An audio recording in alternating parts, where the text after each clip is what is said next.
Mexican troops now arriving at the U.S. southern border as part of a deal to avoid tariffs threatened by President Trump. At least 10,000 troops will be deployed, focused on cities like Ciudad Juarez and Tijuana. Border numbers under President Trump dropping dramatically across all border sectors compared to the same day last year.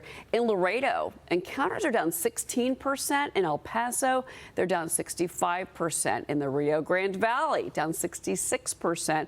And then in Del Rio, they're seeing the biggest decline, 85% less crossings compared to the same day last year. I want to bring in National Border Patrol Council Vice President Hector Garza. Hector, you're at the border.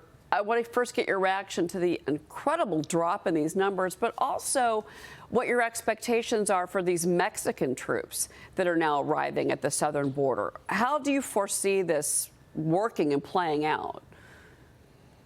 So first of all, President Trump has done an amazing job on the border since he's been inaugurated. Again, he's done an amazing job. The numbers are significantly lower than they've ever been. I think that the average has been about 480 apprehensions per day, down from what the 5,000 we were seeing last year under the Biden administration. So there's significant changes, and we are seeing Mexican troops arriving to Ciudad Juarez and Tijuana, and those Mexican troops can do an amazing job as well. As was shown during President Trump's first term, they were actually patrolling Mexico's northern border, and they were actually patrolling their southern border as well. And that really helped us secure the border, and it allowed Border Patrol agents to actually focus on the real dangerous threats, which is the cartels, the fentanyl, and all those dangerous drugs that are coming across the border. It's been a scary situation and a deadly situation for years, and it seems like the tide is turning. Former acting ICE Director Jonathan Fahey's on set. He's got a question for you. Go ahead.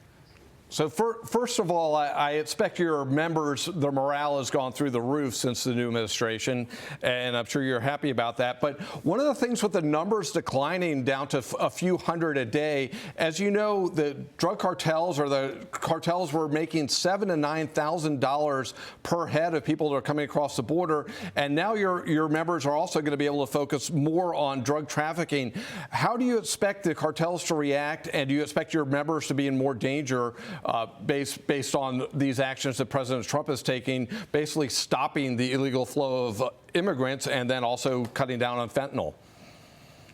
So this business of illegal activity of crossing drugs and humans into our country is a multi-billion-dollar industry. So these cartels are going to want to continue doing that business. They don't want to suffer. They want to make sure that they keep on making their money. So they're going to continue with their illicit business, and their tactics are just going to get more dangerous. And Border Patrol agents are just going to have to be doing a better job on the border to make sure that we stay safe. But with the help of President Trump and having the Department of Defense and having the Texas Guard, with the assistance of Governor Abbott, I think we're going to be able to handle this threat that is coming from across the border. But again, these cartels will try to keep their business going, and they will get desperate. And at some point, they have made threats against Border Patrol agents. So we're just going to have to make sure that we continue moving forward and we do our best on the border.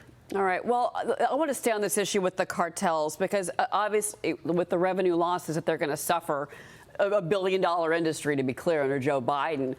We already are seeing them start to retaliate against, the border crackdown. Reportedly, they're ordering attacks on U.S. Border Patrol agents using, get this, kamikaze drones, explosives. The cartels are on social media. They're telling migrants urinate, defecate on Border Patrol agents. It's horrific, to be clear here.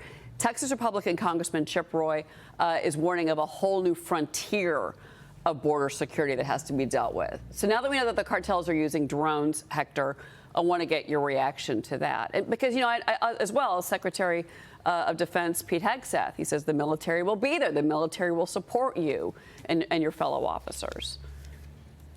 Well, now that we're facing this threat from the cartels with this new advanced technology like drones, for example, we've actually witnessed some videos of some drone attacks by the cartels that they've actually launched in Mexico, and they've proven to be deadly. They've also used improvised explosive devices in Mexico. So we are concerned that those tactics will actually cross the border, and American citizens and Border Patrol agents will actually be impacted by those types of actions. Now, we do know that the Department of Defense has has amazing technology and counter drone technology that will help us.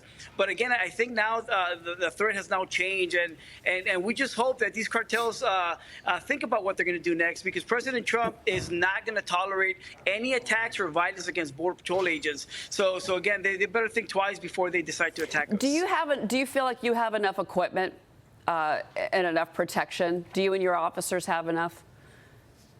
So we're actually getting there under the Biden administration. Our resources and our equipment, our vehicles, our recon technology, our night vision equipment is very old, right? So we are working with President Trump and with members of Congress to be able to get that equipment up to date with our agents so that we can defend against these threats. Again, this technology, we have to keep up with these cartels, because the cartels, they have an unlimited budget, and they've been investing in the past 4 years. They've been making a lot of money. So we just have to make sure that Border Patrol agents, Department of Defense, and the Texas Guard have the most up-to-date technology so we can counter these threats on the border. So we'll continue to work with President Trump and the members of Congress to make sure that Border Patrol agents have the technology that we need. Before you go, true or false, this Texas school district warning parents, Border Patrol officers may question or deport students, that they're going to go on to, you and your colleagues are going to be going on to school buses and asking kids about their status. Is that true?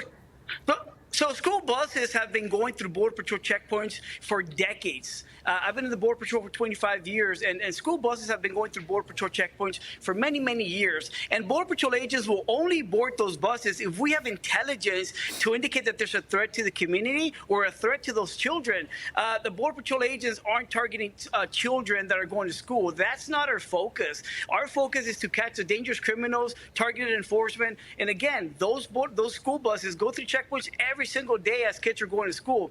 The only time we're going to board those buses is if there's some type of suspicion, if that bus has been taken over by suspicious people, or there's some actual intelligence that tells us that there's a threat.